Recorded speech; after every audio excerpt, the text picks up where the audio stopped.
교회에서 한 번쯤은 종교개혁과 마르틴 루터에 대해 들어보셨을 겁니다. 1517년 10월 31일 루터가 독일 비텐베르크 성곽교회 정문에 소위 95개 반박문을 게시함으로써 일어난 혁명이 바로 종교개혁의 시작인데요. 16세기 유럽에서 일어난 종교개혁이 무슨 큰 의미가 있기에 지금까지도 우리의 귀에 들리는 걸까요? 앞으로 우리는 종교개혁의 역사를 공부하면서 지금 한국교회 성도들에게 필요한 종교개혁의 정신이 무엇인지를 발견해 보려고 합니다. 종교개혁은 종교적 사건이었지만 단순히 종교적인 요인에 의해서만 발생한 것은 아닙니다. 우리의 삶 자체에 정치, 경제, 문화 등이 서로 복잡하게 얽혀 영향을 주고받는 것처럼 16세기에 발생한 종교개혁도 다양한 요인들이 결합된 결과라고 볼 수 있는데요.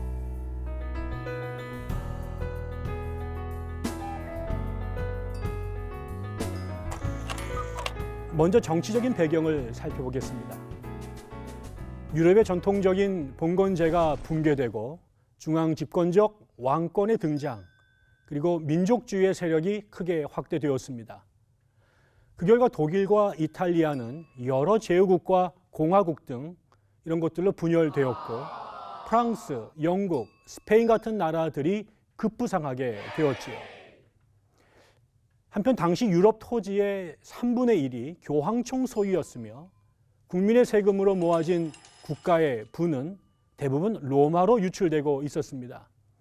특히 독일의 경우에는 국민 총 수입의 40%가 로마로 유출되고 있었기 때문에 이를 부당하게 여긴 독일 영주들이 훗날 종교개혁을 지지하게 되는 발판이 됩니다.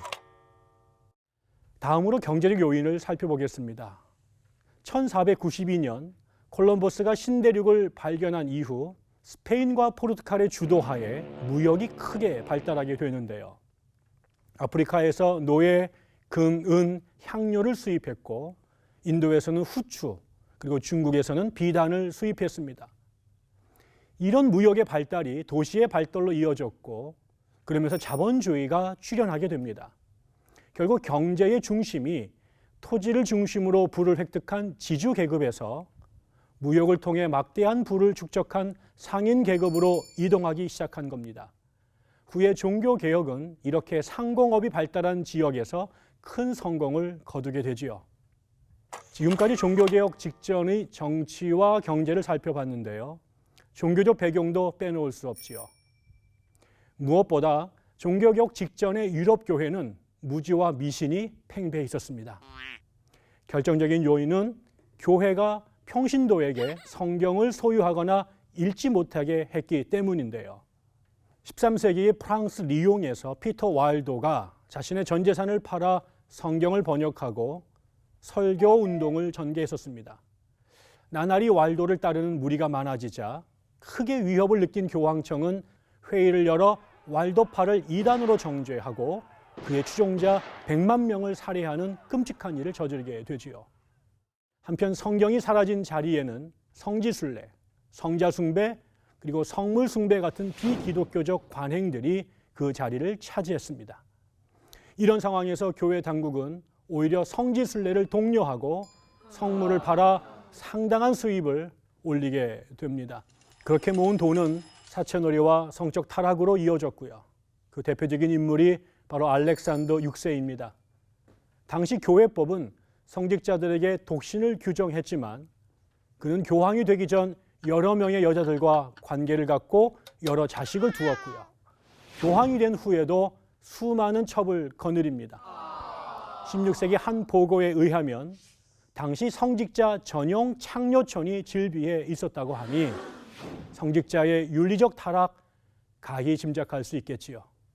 윤리적 타락은 곧 신학적 빈곤으로 이어지게 됩니다.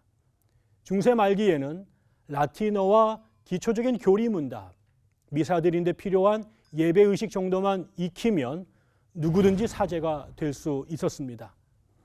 이처럼 종교개혁 직전의 유럽은 교회가 권력과 부를 점유함으로써 악의 온상이 되었습니다.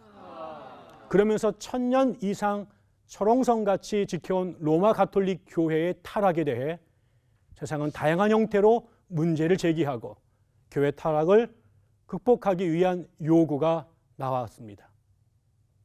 그 결과 루터는 망치를 들게 되었고 95개조 반박문으로 종교개혁의 횃불을 밝히게 되었지요.